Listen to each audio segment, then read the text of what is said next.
Welcome back, welcome back. Singer-songwriter Paloma Faith has sold more than 300,000 albums and fills concert halls around the globe. She's become a sensation with her smoky voice, soul meets jazz meets pop sound. Her look and performances are unique and have a real flair, but the East London lass has had to rise above a few preconceptions along the way and pigeonholing, particularly here in Britain. Paloma joins me now in the studio to talk about her musical career and what lies ahead for her. But first of all, let's see her in action. One day and told me he was leaving, me disbelieving, and I had to let him go. Her name was New York, and she took his heart away. Oh my, her name was New York. She had poison. Great stuff there, great stuff there. Thank you. And she's here with us now, Paloma. That's a great song. We could have enjoyed sitting here and hearing more of it, really. but it's great. How long ago did you do that? Well, the album's sort of been out for about 2 years now. 2 years, yeah. Nearly coming up to, so it seems kind of quite old to me now. I've sung it a fair few times. Yeah, and you've memorised it by now. I would Yeah. Probably, yeah, absolutely. How many songs have you written in your life? Up till now, maybe 300. Really? Yeah. But, well, most of them last 3 or 4 years, presumably, because you're, what, 24 now, aren't you? I mean, you didn't write any songs between 1 and 10, did you, for instance? No, I didn't. But I basically work in the way that's not precious. I kind of write in bulk, and then I just throw most of it away. Right. And hope for a few gems. I see, but what if you throw away one of the gems by mistake? I think that must happen all the time. Do you? Oh dear, oh dear, oh dear. I do sort of have a sensibility and a jazz kind of affinity with jazz sensibilities, I suppose. So that's kind of what I'm drawn to. But we're in a modern society, and I kind of saw myself not making any money doing that. So I decided to like bridge some sort of gap between popular culture and the sort of smoky, heartfelt pain of the great queens of tragedy, I call them, like all those great Who are female the queens singers. of tragedy? Like, Billie Holiday? yeah, Billie Holiday and Peggy Lee and Etta James. I think Tina Turner is.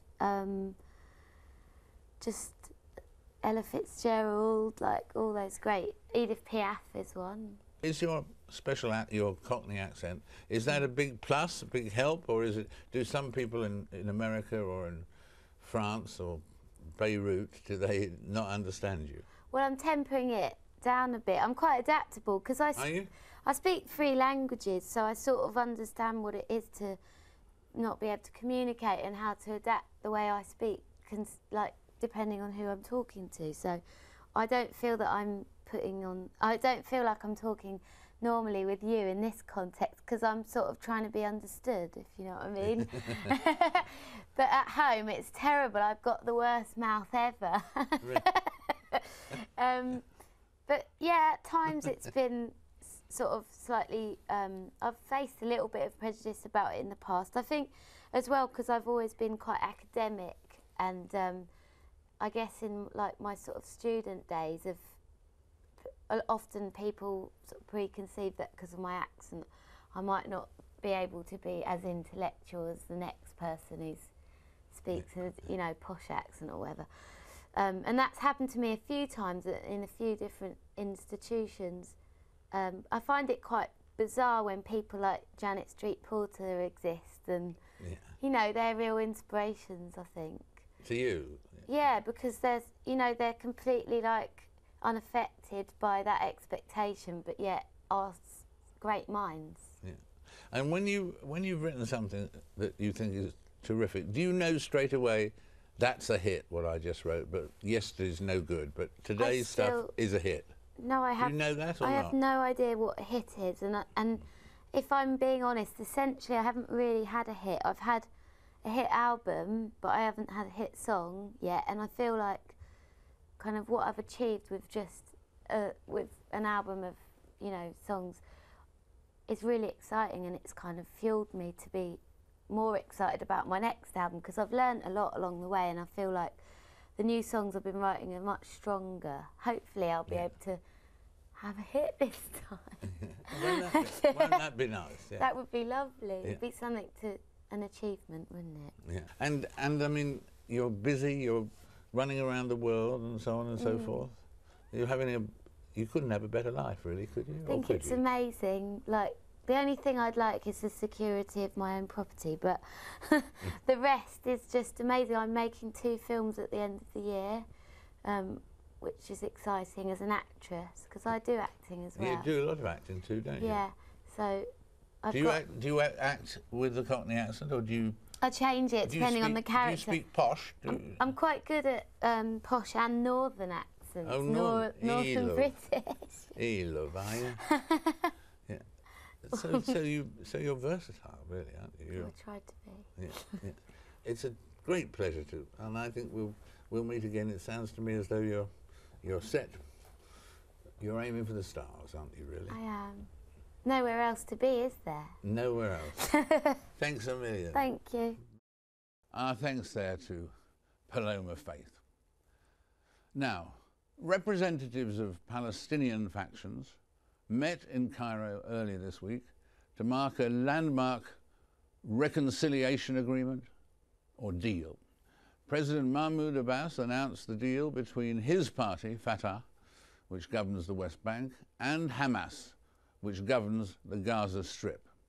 But Israeli Prime Minister Benjamin Netanyahu has deplored the unity deal, calling it a hard blow to the Israeli-Palestinian peace process, which of course stalled last October. The Prime Minister is urging international leaders to reject the deal. Well, I'm joined now by Mark Regev, who is his special exclusive spokesman, to discuss the impact of the Palestinian unity deal on Israel and on the Middle East peace process, and perhaps even the world. Mark, there's lots to talk about, there often is, but what was, just in a word or two, what was your reaction when you heard the news about Osama bin Laden? I think from the point of view of Israel, this was a victory against one of the most renowned terrorists in the world, and it's important. Ultimately, we think that those terrorists who kill innocent civilians have to know that the international community will bring them to justice. And so I think in Israel we put out statements, we praised the Americans for their activity, and we think it's a good thing. Does it make Israel any safer, do you think? I think it does, because terrorists, these sort of extremists who target the innocent, they have to know that they're not immune. And even if it takes more than a year or two, in the end, people who target innocent civilians will be brought to justice. It's a very important message. All the terrorists should know that. They will not be immune. They will be brought to justice. And what about your reaction to the deal between the Palestinians and Hamas? What was your reaction to that? Exactly the opposite. I mean, if the elimination of Osama bin Laden was a victory against terrorism, I think Hamas coming into the Palestinian government is a victory for terrorism. And it's a problem. I mean, if we're talking about Osama bin Laden, I think one of the few organizations in the world that condemned the Americans for taking out Osama bin Laden, it was Hamas. They put out a statement. Their leadership in Gaza saying that he was a holy warrior, a fighter for Islam. And I think that shows us exactly who Hamas is. They are a very extreme organization that opposes reconciliation, opposes peace. And bringing them now back into the center of Palestinian politics, we think is a move in the wrong direction. It's a move away from peace. It's a move towards extremism. At the same time, Mr. Netanyahu said recently the Palestinian Authority must choose either peace with Israel or peace with Hamas. There is no possibility for peace with both. Well, eventually, someday, there has to be peace with both, or else the world will continue, the Middle East will continue in a warring situation. I agree that it doesn't seem imminent at this moment in time, but that sooner or later there has to be peace, doesn't there? If Hamas were to change, if Hamas would moderate its extremist positions, if they would accept the benchmarks that were articulated by the United Nations Secretary General, in other words, if they were to accept my country's right to exist, if they were to renounce violence against civilians, terrorism, if they were to support the peace process, I mean, the door would be open to Hamas.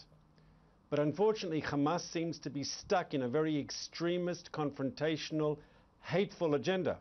And only over the last few days, they've restated again and again that they will never accept my country's legitimacy, that they see the resistance, the so-called resistance, targeting innocent civilians, as their modus operandi, the way they do business.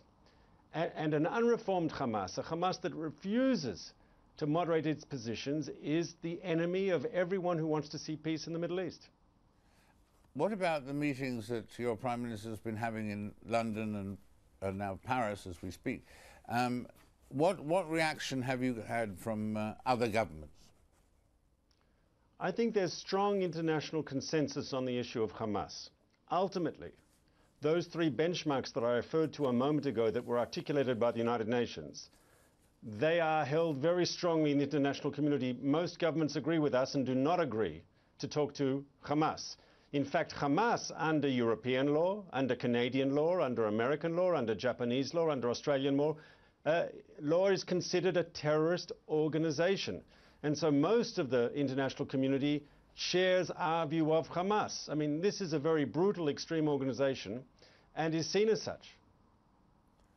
So you think that people will refuse to recognize the new entity? I think if the PA has chosen to go with Hamas, they are going to damage their international reputation very seriously. And if anyone had any illusions that maybe Hamas had changed, the comment earlier this week that they were praising Osama bin Laden, I think that showed anyone who had illusions it was a wake-up call. Hamas sees every Israeli civilian, man, woman and child, as a legitimate target. Just 2-3 weeks ago, they fired a rocket at a yellow school bus trying to kill innocent children. Unfortunately, they succeeded in killing one. This is the nature of the organization. Now, I think this move of bringing in Hamas into the Palestinian government, it's bad for Palestinians. It's, of course, bad for Israel. It's bad for peace because these people are the antithesis, the opposite of peace. It makes the future sound very grim. What's the next move that could break the icebergs apart, or whatever image you prefer? What is the thing? It all sounds very negative, and we could also do the things that Israel obviously rejects doing that the Palestinians think is right. But what can be done to reinstitute real dialogue, or is it a feeling that the day for dialogue has passed and these two enemies will stay enemies forever? I don't think the future has to be grim at all. Israelis and Palestinians should negotiate. Obviously, there are differences in the way that we see the issues than the way Palestinians do, but the solution, the way to overcome gaps, is through dialogue and ultimately through both sides showing leadership and flexibility. The trouble here is the Palestinians seem to have made a strategic move in the direction of Hamas. Now, I want peace with the Palestinians. There are Palestinians, many, who want peace with Israel. But it's clear that Hamas is opposed to peace and opposed to reconciliation. So I would urge the Palestinian leadership, rethink this agreement with Hamas. This agreement with Hamas is ultimately pushing us back a generation into a confrontational mode. We want peace. We're ready for a Palestinian state that will live side by side with the Jewish state. Unite behind peace. Don't unite behind extremism, because extremism doesn't offer hope. Extremism only offers us dead ends. What we want is dialogue. We don't want this sort of very, very extremist anti-peace agenda that Hamas represents.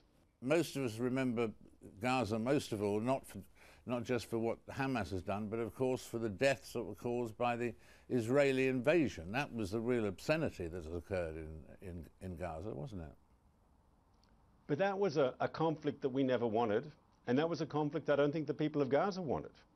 That conflict was forced upon us because despite the fact we pulled out of the Gaza Strip, despite the fact we took down all the settlements, despite the fact we pulled out all the Israeli forces from the Gaza Strip, Hamas nevertheless continued to shoot rockets into Israeli communities, targeting our civilians, trying to kill our people. And we were forced to respond. And that's exactly the example of why Hamas is such a negative influence. Despite an Israeli pullout to the recognized international frontier, what the international community calls the 67 borders, despite the fact we took down settlements, Hamas answered with violence because the naked truth is Hamas refuses to accept Israel in any borders. From their point of view, it's peace without Israel, not peace with Israel. They said openly, my country should be, in their opinion, obliterated. They are the enemies of peace. That's the simple truth.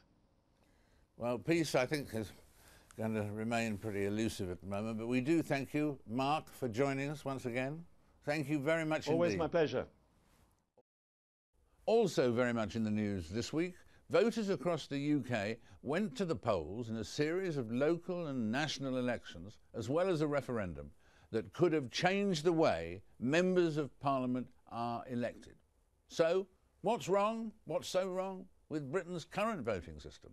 Well, I spoke earlier to a vocal supporter of the alternative vote, and internationally a famous, much respected stand-up comedian. A varied life he's had, and he talks about the alternative vote to people as well. Eddie Izzard. And Eddie is, incidentally also, the first guest on this show ever who was born in Yemen. Yeah. That was a new fact to me, that fact. Yes, it's a huge part of my psychology and our family psychology, because Mum and Dad met there as well. So they met there, they married there. They were married by one of the officials from the colony who was in his polo kit. And he was saying, can you hurry up and get married because I've got to go and play polo. So that weird thing happened. My brother was born there and I was born there. And we went back 3 years ago. And it, beautiful, struggling. Not a lot of money around, but it was great to see it. And Dad was 80 going back, so we had to go back. Oh, yeah, you know, and I'd like to go back again. And in the meantime, you've been branching out into all sorts of new things, including this whole business of the AV. Indeed. Yes, you got passionate about that. You are passionate about it. Well, I think it's. I mean, I found with the British public, they didn't find it terribly exciting, but I think it is important. And I looked at it because I was kind of a first past the post kind of person. I'm a Labour supporter, and I've campaigned for them in the last election. But in the end, I thought this seemed fairer and more reflected what citizens want, citizens around the UK, because they said, you know, the system is just so locked in, and it helps branching it out. And it was simple listing them 1, 2, 3.